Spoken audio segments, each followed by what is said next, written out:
Good evening, everyone. It is Tuesday night, and we have a special guest on tonight with a current Kickstarter campaign running. As you notice, whichever way it goes, since it's backwards, I went the right way the first time. I am rocking the Comic Unity Online Con. So I will be, until the con is over, live streaming to the con page. And I also have a special panel going on Saturday for Brian Silverbacks and some of the artists from his Kickstarter Kara Prime. So definitely look for that and hit that reminder button, and I would appreciate it. Hope everyone's doing well tonight. So tonight we have Jonathan Hedrick on with Freakshow Knight. He's had several successful books that have come out. So without further ado, I'll bring him out so we can talk about them. Hey, Dan. Hey, Steph. Yeah, hit up the concession stand. Hey, Hey, how you Russell. doing, Jonathan? Good, good. How are you doing? Not too bad. Should have tuned in after the credits. Look at this guy. Steph Wilson's already in here causing trouble. So give everybody a second to roll in. All right. Russ Explode, E Vendor. Hey, you spelled it wrong. You put the E on it. You're fired, Steph. That's it. I got to take your art out of the book now. I need a banner. I do have a banner, you goof. What a goober you are.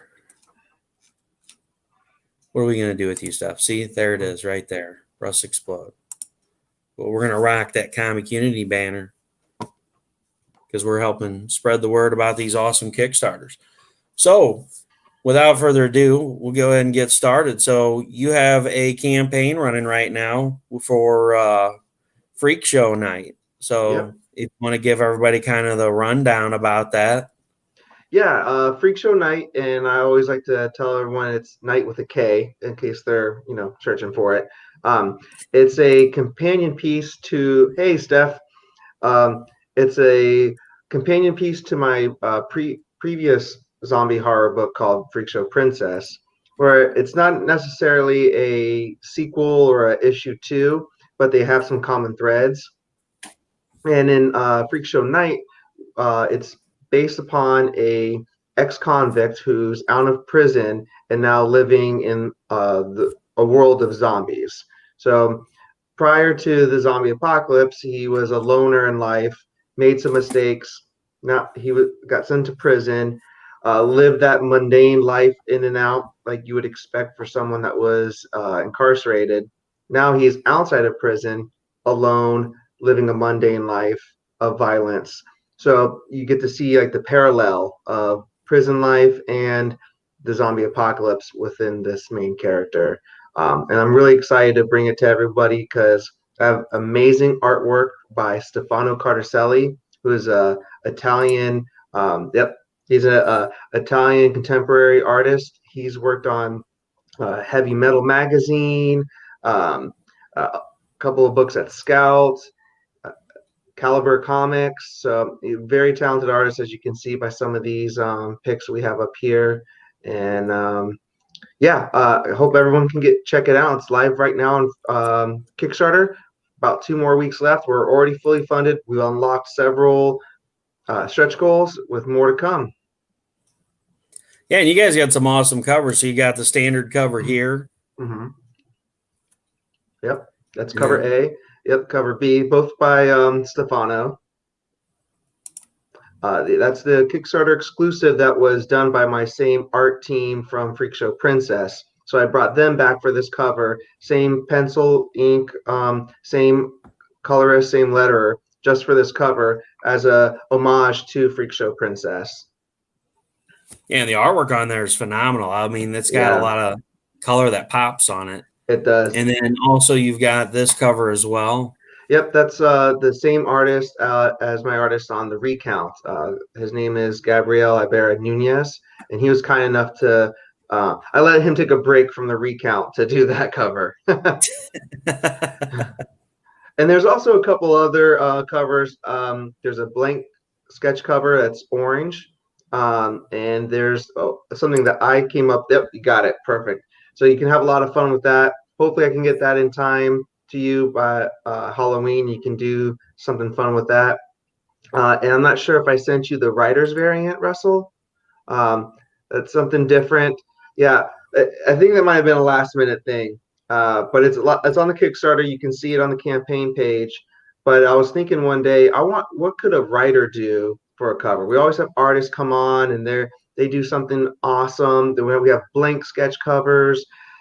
What could a writer do? So I decided to put the script as the cover of the first page of the script as the cover. And I had my letterer, Christian Dokolemansky. What he did is he printed out that cover, crumbled it up, scanned it again, added a fake coffee stain, like mug stain on it, and a bent corner. And so it looks really cool. So I'm calling that the writer's variant. So that is actually a cover. So I do Yes, have that. that I thought that is, was part of the script because it had the coffee stain on it. I didn't realize that was a cover variant. that's going to be an actual cover, limited That's to really this cool. campaign. Yeah. So I'm hoping I'll become a trendsetter and we start seeing that in other people's campaigns, or maybe one of the big two might pick up on that.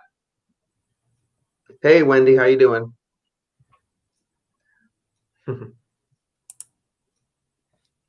Yeah, Sorry, lots I of got cool way covers. behind on there. I was trying to get the link back on there because it just took off on me. Because of course it cleared it out. I had it in my clipboard and then I went to paste and it was gone. I'm like, no. So, no, I want to call any of the zombies sexy, Heather. I'm sorry. Monorail's flames, feathers, and long. Oh, she's giving Steph trouble. She's saying we need a sexy zombie variant from Steph with monorails, Gotcha. flames, feathers, and long hair. You know, he always charges extra for those. How's it going, Ed? Thanks for joining. Hey, Freddie. Thanks for joining in tonight. A Steph Wilson zombie cover would be awesome. Steph's already on too many covers. We can't let him have them all, right? So yeah, I mean, it definitely sounds like an awesome story. You know, this was more like guys out of prison and he's dealing with zombies, whereas Freakshow Princess was more of like a love story. And so, Correct. like with each book that you do, you kind of, you know, from watching previous live videos that you've been in, you know, you kind of, it's kind of neat to see somebody that is touching in each genre, you know, trying to work on their writing style, not just work in, you know, sci-fi or in romance or, you know, in one area. You're actually branching out and seeing where the market is and pretty much seeing what you can excel at that people are going to like. Yeah, you know, like you're saying, it also doesn't pigeonhole me into one genre. I don't become the zombie guy. I can flex my creative diversity too. So, you know, zombies, superheroes, espionage. I want to dabble in it all to find a wider audience. Oh, thanks, Steph. I've been fortunate enough to work with a lot of talented artists, so I owe them a lot of props. Well, and it's always good to have a lot of talented artists because, like, in my experience with writing my book, you know, it was really cool to say, hey, this is the piece that I want, you know, do your reimagining of it and then have them come back with this awesome piece. And you're like, you know, I love this so much. I'm going to alter my part of the story, you know, to better fit with this piece to where it's like, you know, it's a symbiotic, you know, the art piece doesn't just fit in, it's wrote in perfectly. And, you know, it takes a lot to get an art team that you can have that really stands behind you and that you can work well with. Absolutely. And we both have been fortunate with that. Yeah, I agree with that 100%. Oh, yeah. Lots of zombie covers, Ed. Freakshow Knight. Check it out if you haven't already. Well, it's just funny because Ed's been on this kick lately with the Walking Dead 183, the remark cover. I think he's done like 15 of them in the last month. So, you know, we're talking about zombie covers. He's like, oh, really? You know, I've been doing those. So yeah, no. And then the other book, let me go back over here to these. So the other book that you had that just released a few months ago that, you know, we were talking about a little bit ago was Recount. You know, you just had the Ashcan release for that. And Yeah, the recount. I'm sorry if I cut you off, Russell. No, you're The fine. I was turning it over to you. You're Okay. good. Yeah, the recount. That's my upcoming book at Scout Comics. The Ashcan was released in the July Scout subscription box, and then they sent a few to some other uh, vendors, and then they opened it up on the Scout website, and now it's sold out. So that was the 1,000 copies that were printed are gone. So I hope people were able to get one. Um, and then the number one's coming out November 11th. So that's in previews right now. So if you want to pre-order it, go to your local comic book store, let them know you want a copy of the Recount. There's a retailer incentive cover by Brian Silverbacks. That's a really cool homage to the Scarface poster, but in the Recount style. So, and there's a lot more things I can't talk about that are coming up as far as like exclusive covers. I can't wait till people hear about them.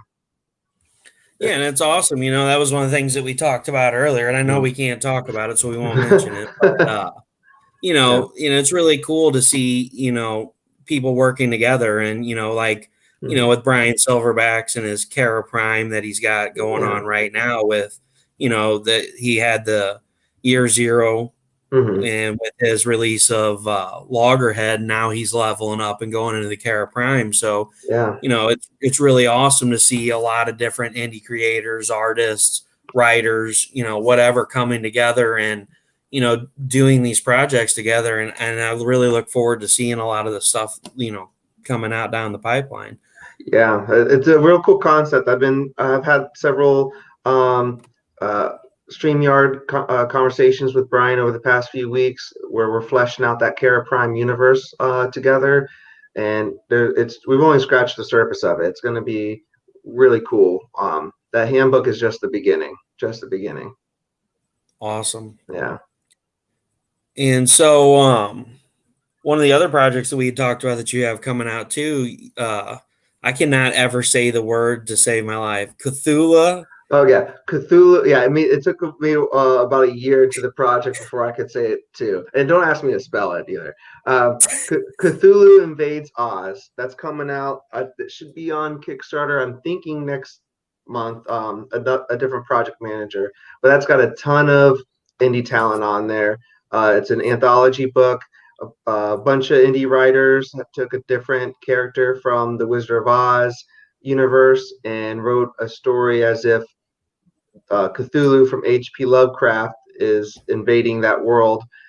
And I was fortunate enough to write the Tin Man story, which is a really cool concept that I merged him with like a Captain Ahab, Moby Dick style story in a 8-page tale.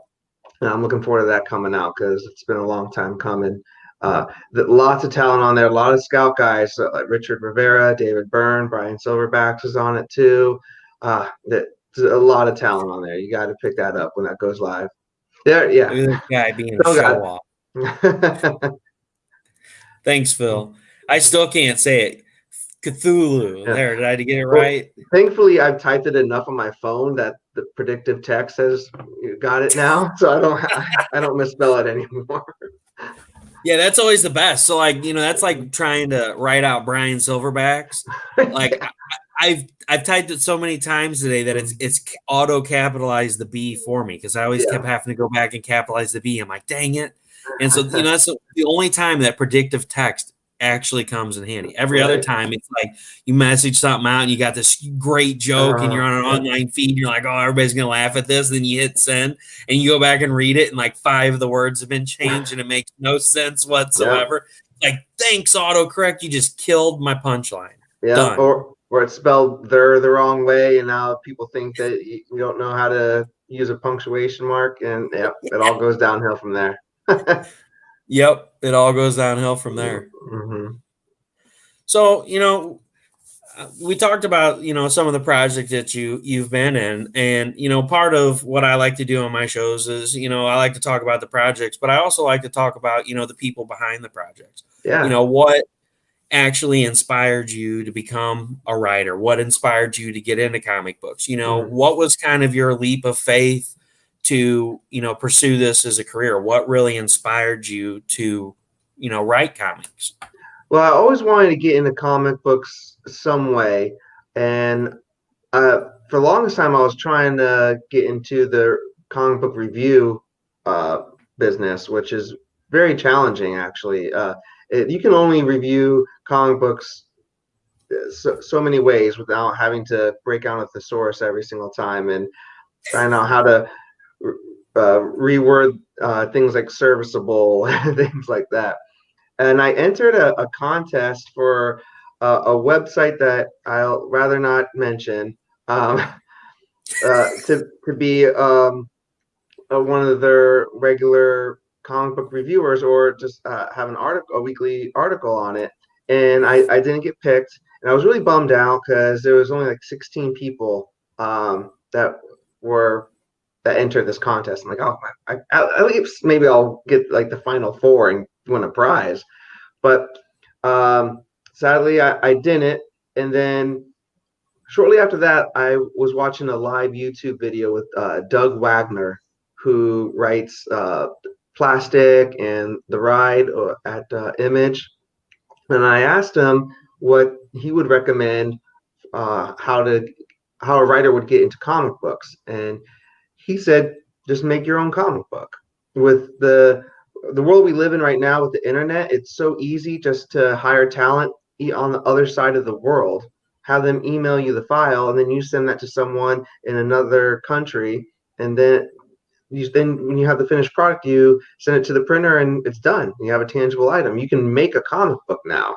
So that was my leap of faith right there, and I owe a lot to Doug Wagner saying that, to the point that I dedicated Freakshow Princess to him in the inside cover. So That's awesome. yeah. And that's always, what I like, to talk about in the shows, because, somewhere down the line, we've all had, get out of here, Steph. Somewhere down the line, we've always had that, we've all had that one person, like I had Alton on, with Vampires of New Jersey back on Sunday. We had talked, and, he was in a band, and they basically were like, get out, and he wasn't in the band anymore. He's like, I'm never going to play again. He didn't really fit in with it. And then somebody came along and told him, hey, don't be down on yourself. You made that band. And all these years later, now he was a successful musician. He went into doing movies and filmmaking, and then now he's written several successful comic books. And it's like, that's what we need more of, is we need to hear these inspirational stories, like with Doug, inspiring you and saying, hey, look, it's super easy to do. You can hire talent all over the world and have them send you your images and your stories. And if it wouldn't have been for that little push, Freakshow Princess and Recount, and working with Brian Silverbacks, a lot of the stuff that we see would never happen. And that's something that we need to keep alive. We need to keep that flame ignited, and that's what part of being indie is. You helping Brian, helping spark his creativity, and it's just going to make Kara Prime and that whole universe so much better, because it's not just his ideas. He has you helping him, and all these other artists. Steph Wilson's got a cover in there, and Rodney Feig, Sean Forney, Adam Fields, all of them. It's great to have that much talent behind you, pushing you, saying, your idea is great. Let's make it better. Let's make this a collaboration. And, that's what we need to keep alive in this industry. I agree. One thing I say about indie comic books is you can't do it alone. I don't care if you're able to draw, letter, color, right? You're going to need some help along the way. If anything, you're going to need network support to help, shout you out on social media and help get your book into other stores that you're not in the same neighborhood for. So this is really a community in the truest sense of the word. Well, yeah, and if you do all the stuff yourself, you're going to be lucky to push out a book every 6 months. Exactly. Yeah. So, Yeah. I mean, that's the problem. You have to be able to come up with a system that works well so you can not Mhm. only get your lettering and your Yeah. penciling and your coloring and, your covers and your writing and everything Yeah. laid out and sent in to where you can at least, because, doing one or two books a year isn't going to be able to help you No. be successful in life. And it's not really going to keep the fans satisfied either. Because, Exactly. you get that one book from, Steph Wilson, and then you don't hear from him again for 6 months. You're going to forget who he is because you got this other guy over there that's pumping out, or, Mhm. 60, 70 covers in 15 months. Steph Wilson. Yeah, you got to stay relevant, and it's a struggle for me, at least financially, to produce these books. But I'm making it happen however I can. You know, pulling it, asking for favors and things like that. If it wasn't for everyone else that has helped me along the way, I wouldn't have been able to have so many books already out. With me being so new to the industry. So now, as far as like Recount and stuff like that goes, that was fully written by you, or is that something that you collaborated with another writer that you guys came up with a story together? Yeah, I wrote Recount and created it myself. That I started that last year, and I had most of the art done for issue one when I pitched it to Scout, and thankfully they picked it up, and we started working on the rest of the series. And that was in November of last year is when I pitched it to Scout, and now issue one's coming out in November. So that kind of shows you how the wheels spin in the comic book world. But yeah, I'm so thankful because that's the only publisher I pitched it to, because that's the publisher I wanted to send it to. It's a edgy concept. It's about a fictional president being assassinated in the first issue. So automatically, it's going to draw some controversy from people, even though the words Republican and Democrat are never used in it whatsoever. I'm very apolitical. I'm not smart enough in politics to write anything that has an agenda to it in the first place. So it's entertainment purposes along the lines of 24 or Jack Ryan, the other Tom Clancy titles. It's very fast paced. It's violent, but with a sense of purpose. It's not just a Punisher going around and crushing people's skulls in for the sake of uh, whatever. But I hope people take a chance on it because I think they're going to be really impressed if I can pat myself on the back with it. And also the art's amazing. My artist Gabriel Ibarra Nunez.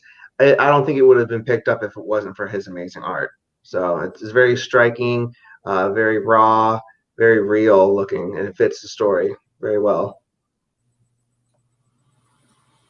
Yeah. Not all the time, stuff. Not all the time. Mm-hmm.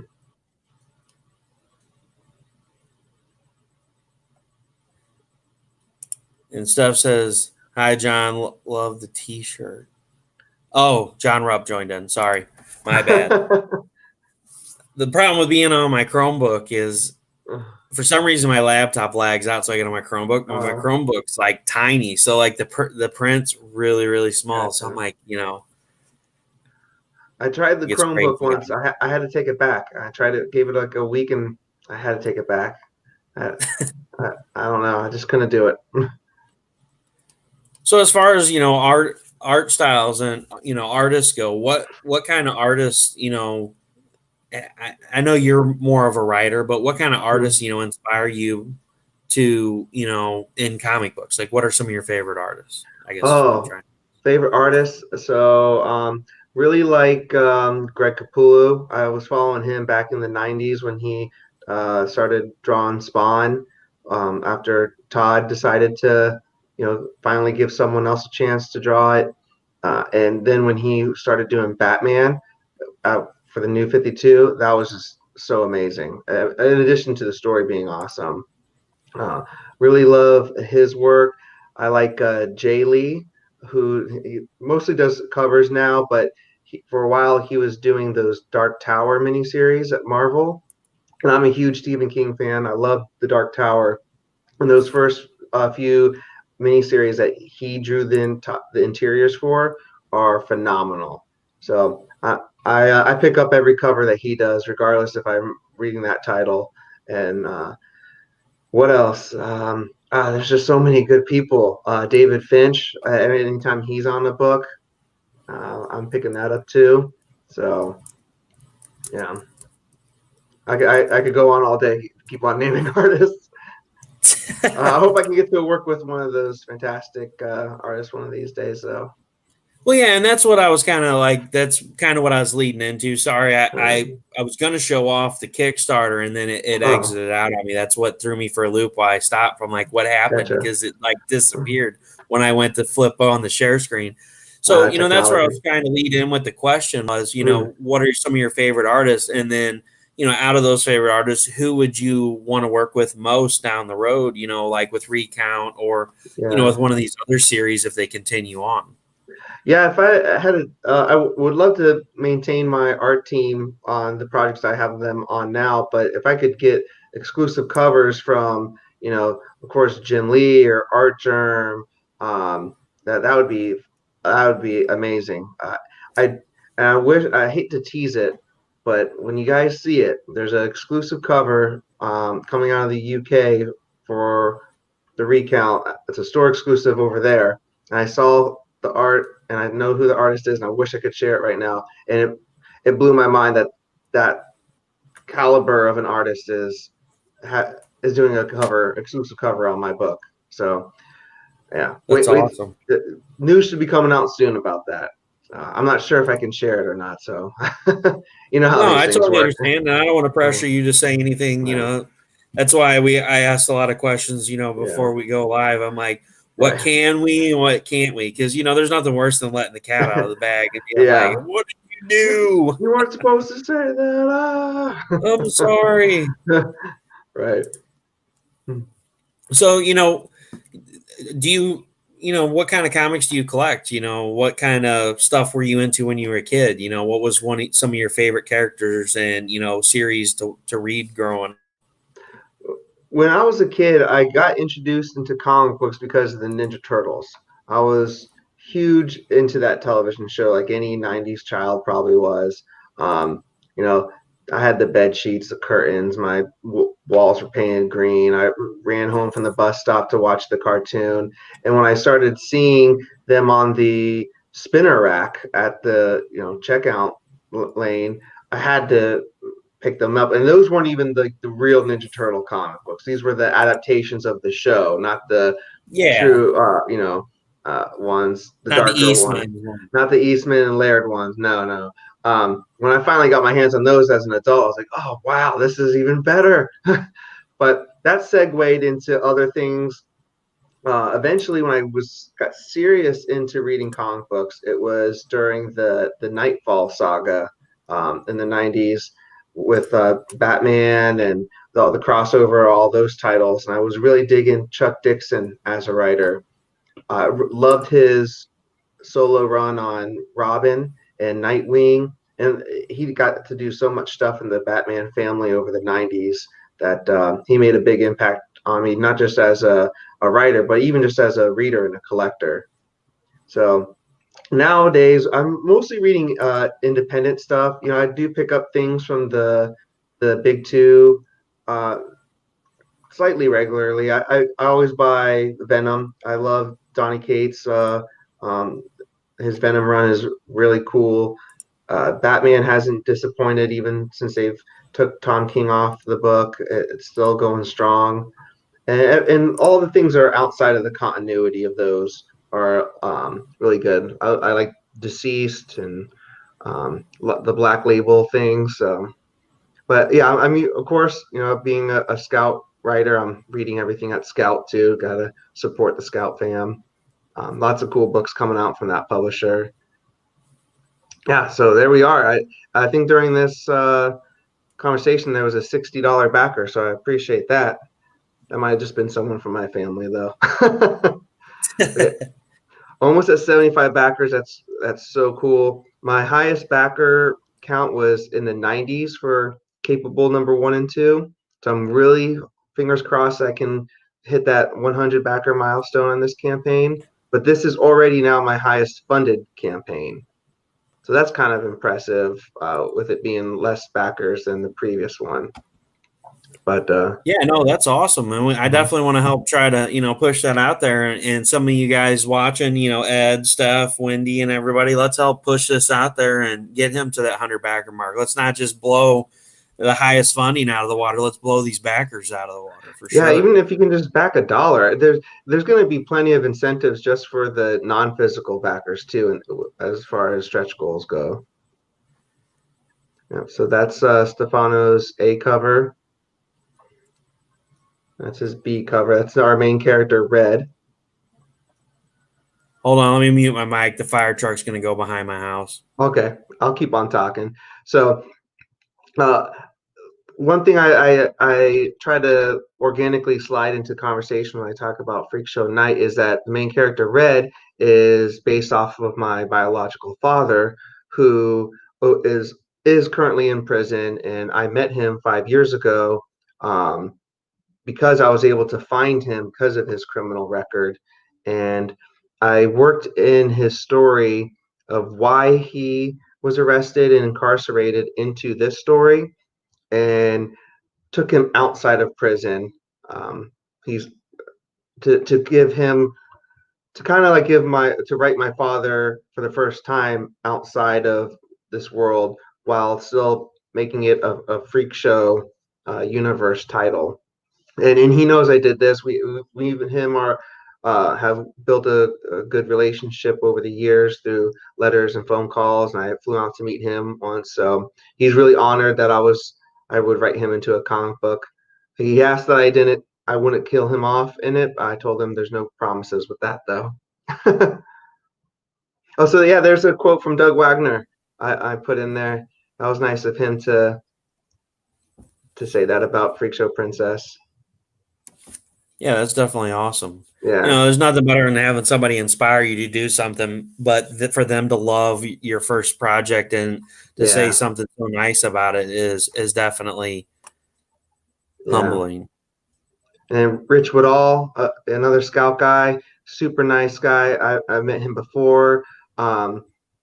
He may or may not be doing an exclusive cover on the Recount. So hint, hint. And then we had a question. Ed asked, can we find you on Instagram? Yes, it's Jonathan Hedrick, but without any of the vowels. So I think if you just type in my full name, it'll still list all the Jonathan Hedricks out there. But mine's the one that's just JNTHNHDRCK. And Steph said, I think I have to friend Jonathan so I can see what he's up to. Okay. Please do that. I'll friend you back, Steph. Yeah, and Steph will be an awesome one, to have later on for some variant covers too. He can draw. If he has the time. Sounds like he's pretty busy. Steph always has time. He'll make time for you. See, he never sleeps, and he's got some doppelgangers that make some some of the side art for him. So, Perfect. Yeah. Right now he's working on a cloning machine. So pretty soon there'll be a mini Steph on the show with. I need one of those too. Yes, here's some interior art. First few pages. So let me tell you about Stefano's art. He watercolors these pages. So this is traditional pencils and inks, and he's painting. So this isn't a digitized process whatsoever, other than the layers of the lettering. So in my eyes, every page is a masterpiece. The time that it takes him to do these is remarkable. Yeah, and you can see the watercolor and the different tones in the tree and stuff. I don't think you can see the mouse pointer. No, you can't. Sometimes you can, and sometimes you can't. It's hit or miss. But I can see your cursor. You can see all the different browns and stuff in it, and that is really beautiful to see watercolored, interiors like that. Yeah, I really love his work. Yeah, there's a nice, beautiful picture right there with a zombie getting speared through the head. I had one comic book group on Facebook warned me not to post anything gory again like that. All right, fine.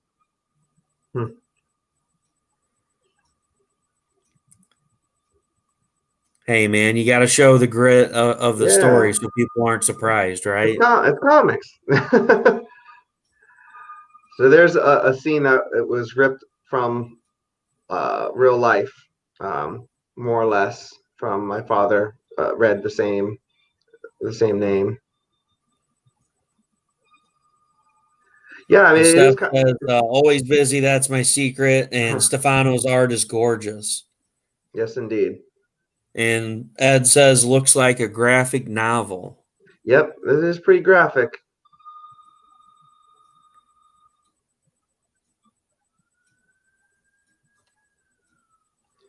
And then here we Yeah, get back into the variant covers that we showed off earlier. And yeah. so there's the Kickstarter exclusive cover. Yep, that was done by Ben Worrell. That was the interior artist for Freakshow Princess. Um, and I brought back the same colorist, Sunil Gauger, and Sunil is my colorist on the Recount as well. So I gave him a little bit of a break to do this cover. I say that jokingly, because it's not really a break. And then this is Gabo, my artist on the Recount. He colored this as well. He did that in one night as well too. I was like, "Hey man, can you give me a cover real quick?" He's like, "Okay, I guess." I love the extra little zombie face on to the right of to the left of Red's shoulder. He just And Steph said, no, I mean graphic, like a hardcover fancy book. yeah, yeah. Well, it's 24 pages, so I mean, one day I hope to collect all of these freak show stories into one bound like trade, and I'm going to call it the Freak Show Kingdom, instead of Freak Show Universe. There's my writer's variant. I worked really hard on that. Very hard. You like the crayon technique I did in the middle? Yeah, it almost looks like a heart. Yeah, that actually was added by my letterer. He did the page turn. He added the coffee stain. Uh, Christian's my letterer on the Recount as well. He's also a really good inker. He was on a book at Scout called Jazz Legend and another one called Zenobor. He's also been published in Heavy Metal Magazine as well as Stefano. Oh, and there's the orange blank sketch cover. I can't wait to get my hands on that. Yeah, and I like that. It's really cool. I meant to say something about that earlier. That's what's really neat about some of these newer variants. I mean, for the longest time, uh, Steph said, got to go. I'll check out your Kickstarter. Thanks, Thanks, Steph. Steph. Have a great night, buddy. What I meant to say earlier was, it's really cool to see, people doing something different with some of the sketch variants. We've had a Yeah. few in the last 6 months that have the red, and then they've got, Mhm. now the blackout covers, which are really cool. And then, Yeah. with the Spawn covers, they had the half and half. Right. There's been some really cool ideas. And I like the idea of the orange, like you said, hopefully people can have them in time for Halloween because that'll Yeah. make a heck of a background for, Yeah. I want someone to do like a cool jack-o'-lantern on that. that would be That'd be awesome. Like awesome. his jack-o'-lantern zombie head. Yeah. Now we're getting to me bragging about myself. And there's hyperlinks in my campaign to my social media. If anyone's curious about that, you can click on those links. I'll take you there. There's Stefano working hard, working his magic, some of his other works.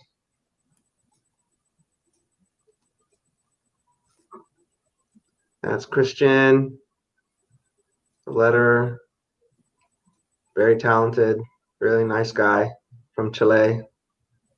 That's my editor. Oh, and then there's that guy. Yeah, Gee. class. Everyone knows Chuck. Yeah, I love my meme I made for him. Oh yeah, he's he's a real nice guy. Oh, he's super awesome. I'm super stoked about Belial too. The Yeah, first one was really good. yep. That's gonna be great. And we go into the rewards. We got a digital version. Then if you just want the cover A, 10, both covers by Stefano, 20, 25 for the Freak Show Kickstarter exclusive. Those 3 variants, 35. You can get all 6 of them for 50. Then I always like to throw in a retailer pledge. I think I have 4 retailers backing it currently, because that's really important to me, is supporting the comic book stores, the brick and mortars, and getting their support as well. So if you can't find yourself, you're not able to back this campaign, see if your local comic book store can back it, and then buy it from them, and then you're helping 2 people. Exactly. Yeah. Yeah, and that's like with my book, I'm doing a retailer package as well, because I think it offers them the chance to if they know somebody that would be interested in it, to be able to help out not only the Yeah. creators, but it helps them out to be able to cater and bring something cool that that might not be able to get through Diamond, something different that you can't get anywhere else, and it's really cool Exactly. to offer stuff like that. Yeah. And I always throw in extra for those retailers too. I throw in stickers and other extra, whatever I can. Yeah, and then this is something new I put in for this campaign: the slabbed or collectors tier. And my main thought of this is, with all the cons being shut down this year, a lot of people aren't able to get their books witnessed and sent off to CGC or whoever they prefer to go to. So I'm offering this tier for those collectors that want their books signed and graded, and they're going to get every cover raw, and then one of those additional copy of those covers will be sent to CGC, signed by me, and I'll have the yellow signature series label. So, of course, it won't be the blank one, because no one's going to want a signed blank variant that doesn't have any artwork on it. But yeah, I'm going to send more than enough to make sure I get hopefully several 9.8s back. And yeah, something different for those collectors out there. So let me just to kind of reiterate. So you're saying you get all 6 covers and Yep. raw, and Hmm. then you're going to randomly select a 7th book that you're going to sign and send in to get graded. So you'll still get all 6 books raw. Exactly. So you may Okay. get the Kickstarter exclusive raw and slabbed. So I say I don't specify which one's going to be the one that you get slabbed, because I'm going to send probably 10 of them various covers, and I wanted to make sure that you get a 9.8. So if Oh, I get it. you know, and I always pay extra to get them to clean it and press it. So hopefully that won't be an issue. All right, the And so stretch then here we goal. get into the stretch goals. Yep. So what I'm doing with stickers is every 50 backer increment, we're unlocking a sticker. We already unlocked the logo. We're getting closer to that glow in the dark sticker. We unlocked my buddy Travis Gibbs' digital copy of Voodoo Nations. If you pledge $1, you're getting that. So that's pretty cool. That campaign just ended last month, so you're getting a fairly new comic book. We unlocked this print recently. That's an up and coming artist named Jason Irizarry on a Kissimmee. He drew that print for me, and that's going to be printed out for all physical backers, and non-digital will get non-physical will get a digital copy of it. This next one I'm really excited about. Let's get this one unlocked. My buddy David Galliano, he writes a book at Mad Cave called Savage Bastards, and he wrote an 8-page story within the Freak Show universe called Freak Show Jester. So it's a separate character.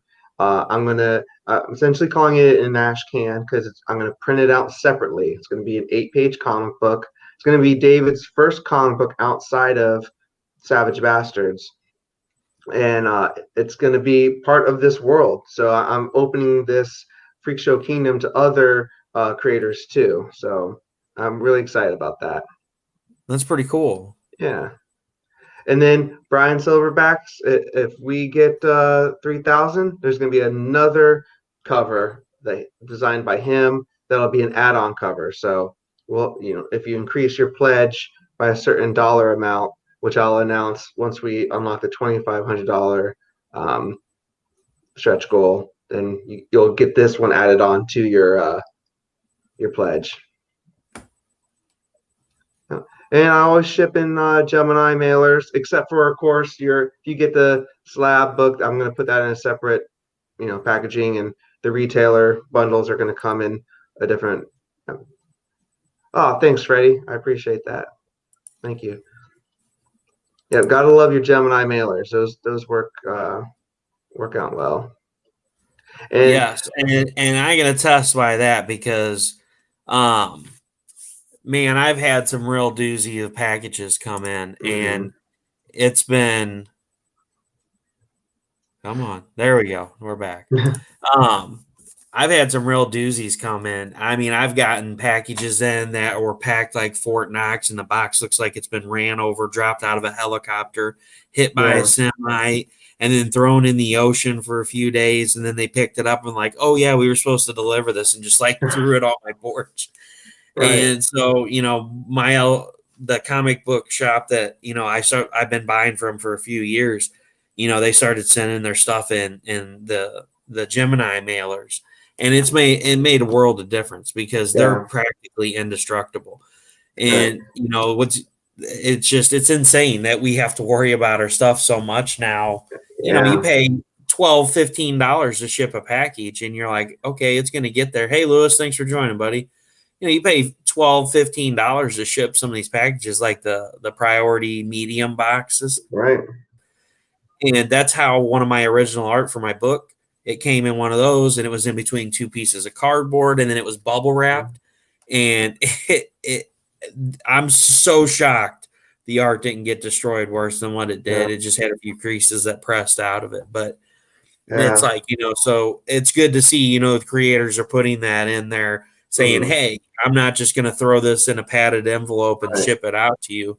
Your stuff's going to get to you with care. I'm going to put in a Gemini mailer in it and make sure that it gets to you safely. Yeah, it's important. I had a book that I backed on Kickstarter come from England, and it was essentially in an envelope. And I was like, are you crazy? But it was in pristine condition. You just never know. So I just err on the side of caution. Those Gemini mailers, it's going to be harder for your mailman to try to bend it into your shoebox, our apartment mailbox. But they'll find a way. You could send it in metal, and they'll find a way to damage it sometimes. I do have one thing to say, though. Yes. I would open up your blank cover for the option to have it CGC graded for one reason. And I'm not trying to be a butt about it. I'm just, I'm just passing on some advice. I have sometimes had something like that graded by, the writer and sent to me. Because if you go to a con, like say in 2 years, and you find an artist that you want to do a cover on, if CGC cracks that and takes it to the artist table and then picks it up from that artist, it'll still have a yellow label with your signature and the artist's signature. I might slide a couple of those in there. And I'm gonna right now I only had one backer back that pledge level, so. Yeah, I'm pretty much, if it just winds up being him, I might just ask him, hey, which one do you want? And I'll make sure I feed a couple extra of those into the box to CGC. But I still want some for myself to put on my table when we can eventually start doing cons again. But I get it. Yeah. I just thought it'd be cool, to even include it as an add-on. Just say, hey, you want a signed graded copy of the blank cover. Right. And, there might be a few people that might pledge that to where, they can get that. Sure. And then if they have a con pop up, around Halloween, because I know there's a few cons that are open in October, which is crazy to me.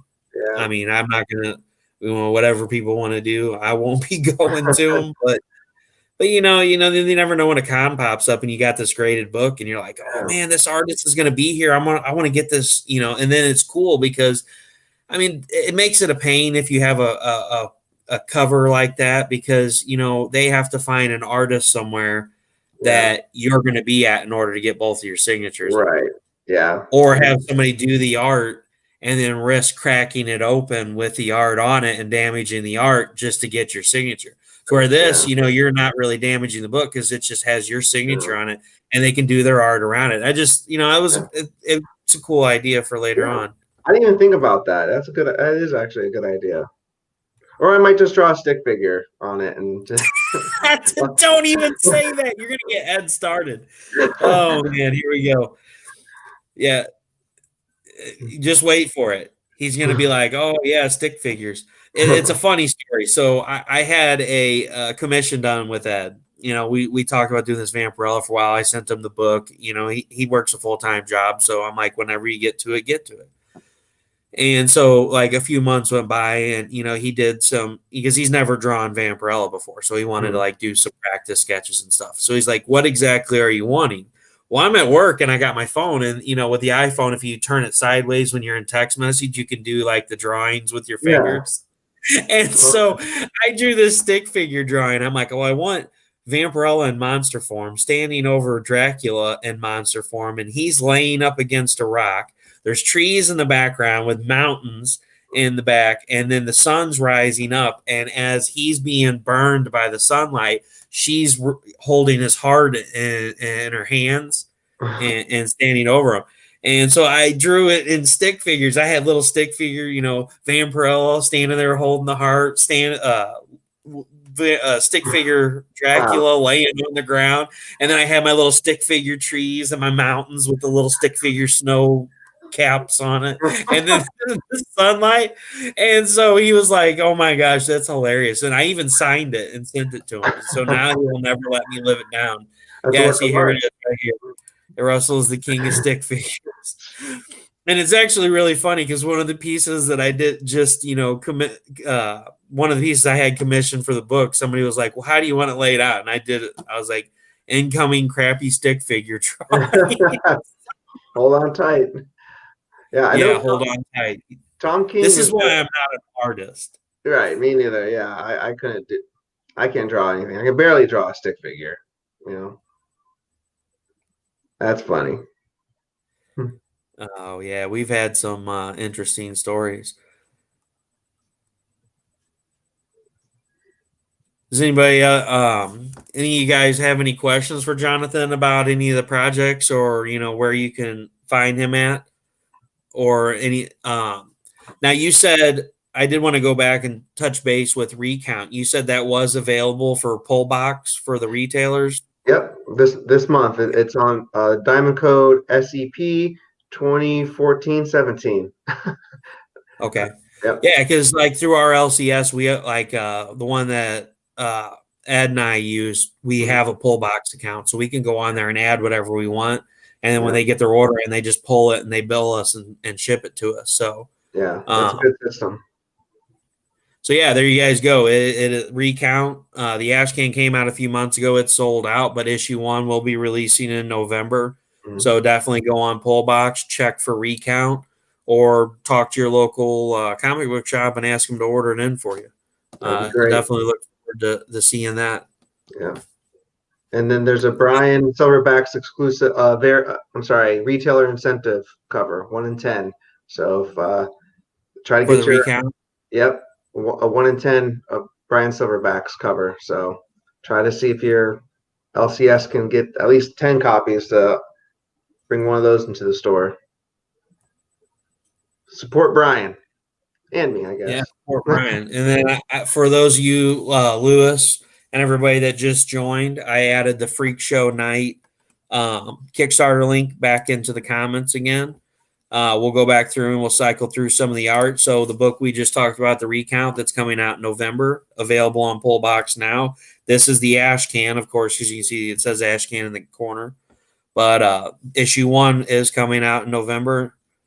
And then one of his other books, Lewis, since you just joined, is Capable, which we didn't really talk a whole lot about Capable, so we can come back and touch on that a little bit. Yeah. And then do what? Go ahead. I'm sorry.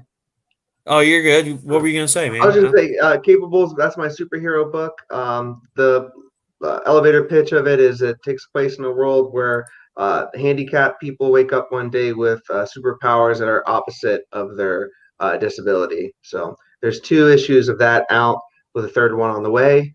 And um, I had a successful Kickstarter for issues 1 and 2 a couple months ago. So look for another Kickstarter probably at the end of the year for issue 3, and I'll get you. Obviously, there'll be a tier for all 3 of them. Okay, yeah, that's what I was getting ready to ask. I always ask that: are there back issues available? Because Yeah, I always like, when I share that stuff out, I like to put that because a lot of people, if you share out a Kickstarter and it's like issue 7, like with Vampires in New Jersey, when I shared that out the other day, I always like to put in, the commentary, back issues are available. Because a lot of people will see that and they'll be like, oh, it's already halfway through the book. And yeah, I don't know what the first 6 are about. Or, like this one, you got issue 3 coming up. People are like, well, I don't know what happened in 1 and 2, all so right, I don't want to back. So, I really love that because a lot of the prior Kickstarters, at the end of last year, you didn't have that capability to get back issues. yeah, And more and more creators are starting to do that because they've noticed, hey, it's hard to get people to back something if they haven't read the first few issues and of if they're course, not available in their local store. So yeah. it's really good to see that, that people are including that. Lewis says, looks cool. I like the watercolor look of the sequentials. Yep, that's he hit the nail on the head. Yep, those are watercolors by Stefano on Freakshow Knight. Good eye, good And eye. then Ed asked, is there any future projects that might need variant covers? Oh yeah, I'm always looking for new variant cover artists. So yeah, just reach out to me on social media, and follow me on Instagram or whatever. I'll follow you back, and um, we'll see if we can work something out going forward. Definitely, Ed's a phenomenal artist. I had him on a couple weeks ago, and we actually did his first online live drawing. He did Willem Dafoe as the Joker. Oh, neat. He definitely does some excellent work. He does a lot of the Walking Dead 183 remarks, and then he did my Vampirella commission, and he actually has. Hold on, I can find it in here before we go on with there. Here it is. Here's the piece he did for my book, Oh, cool, cool. and that's all colored pencil. Oh, wow, that's impressive. Yeah, and I mean, you can't really tell the detail on here as much. I mean, in person, it's just like phenomenal. The Yeah, detailing is amazing. So, hopefully that'd be really cool to see. Ed Williams on a variant cover. yeah, I'm open to it.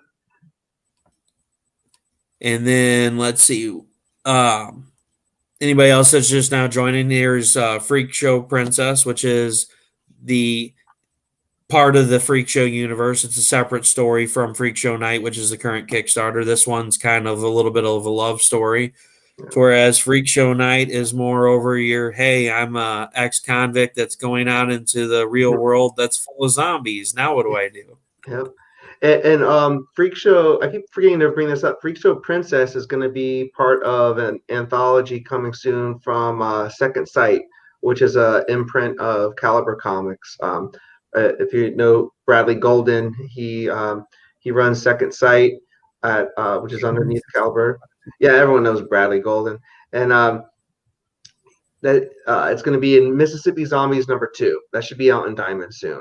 So Freak Show Princess will be on a grayscale version of that in that issue. So that'll be coming to Diamond. So that'll be in the stores as well.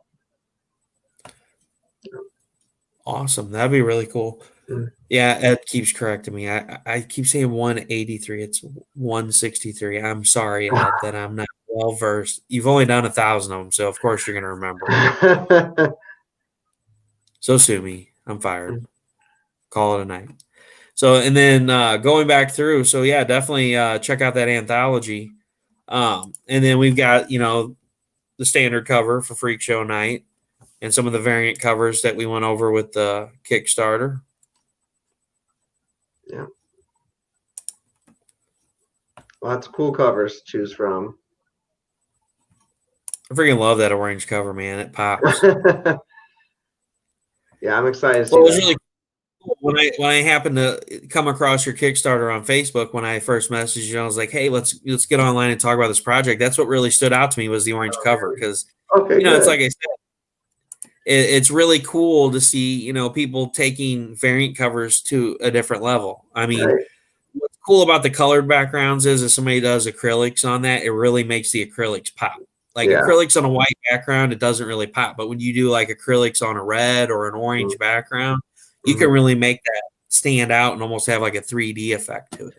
Yeah, there's Because some I've more seen a couple of opportunities. those red covers like that. Yeah. I really like the white chalk on the black blank variant covers too. That's really cool. Yeah. Yeah. And then for those of you that didn't see the sequentials, I already closed out of the Kickstarter. I don't want to try to bring that up again. I almost crashed us a little bit ago when I was bringing that up. I saw myself lagging out. I was like, "Uh-oh." I'll get out of here, Ed. Gee. Here he goes. Here we go. You got him started, Jonathan. Oh boy. I believe he said, thinking about a stick figure remarked 163 cover. That'd be Hey, we can both epic. sign it. Right. Then it'll be a collector's item. And show that to Robert Kirkman. See what he has to say about it. And then also for Ed, I don't think you were here, and Lewis, I don't think you were here either for. Sorry, I'm getting attacked. For the dang it, you say it. I can't. I already forgot the Cthulhu yeah. Invades Oz. Yeah, that's an upcoming anthology. I'm in with a bunch of other amazing indie creators. I think it's going live on Kickstarter next month, so be on the lookout for that. I'm not running that campaign, but it's going to be a ton of indie creators on that. It's going to be an awesome book. It's going to just don't miss out on that one. Cthulhu Invades Oz. Yep, we got an awesome story about the Tin Man Yep. and a Moby Dick style story. So Yep. just imagine a guy made out of metal in salty water. I mean, Yeah. that's going to turn out real well. It's a real dark take. I wrote the Tin Man story. I'm really proud of it. I can't wait till people get it in their hands because I can't wait to read other people's stories too that are in that. So it's going to be really It neat. sounds like a really cool collection. So I'll definitely Yeah. keep an eye out for that. Yeah. And then also we talked about too.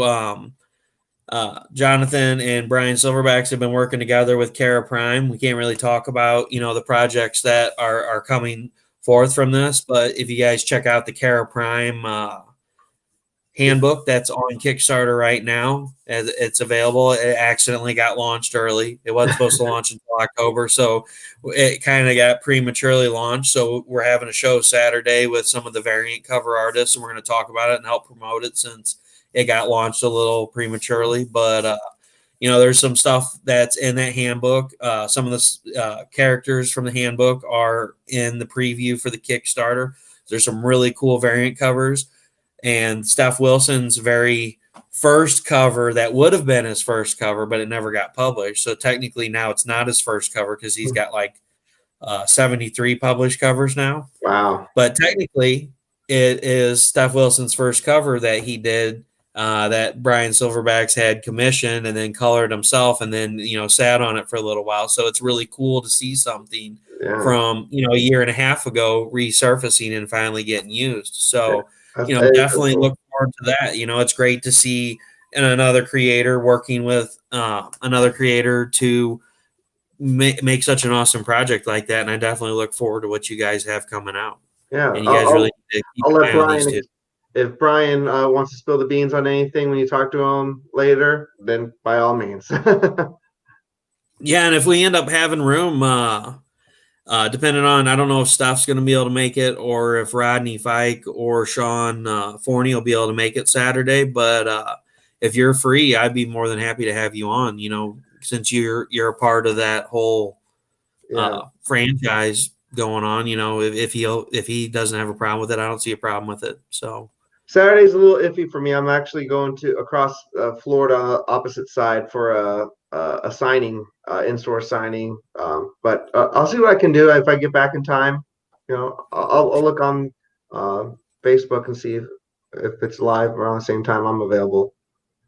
Yeah, no, it's no problem. I just wanted to throw it out there. The Cool. options available if you guys, want to get on. But I'll definitely ask him if he wants to spill the Yeah, beans about it. yeah, that'd be I great. love spilling the beans. Yeah, exclusives. Yeah, here Exclusive. first. Yeah.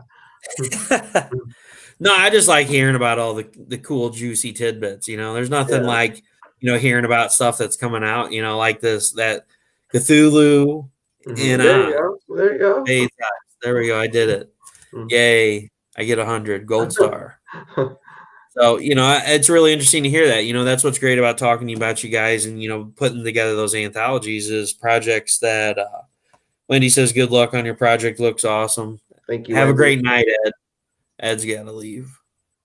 All right, thanks, Ed. It's really great to see, projects like that and hear about stuff like that. Because, without talking to you, I would have never known about it. So, it's really great that we have the technology now to do this stuff with everything being closed down. Because if it wasn't for this, these projects would be sitting out in the Cyberspace. Yeah. yeah. Might just have to What fall into project? it. I never heard of it. Yeah, exactly. Yeah.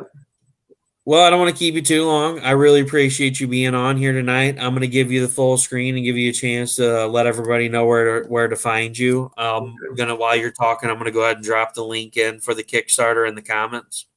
All right. Thanks, Russell. All right, everyone. I'm Jonathan Hedrick. I have a live campaign right now on Kickstarter called Freakshow Knight with a K.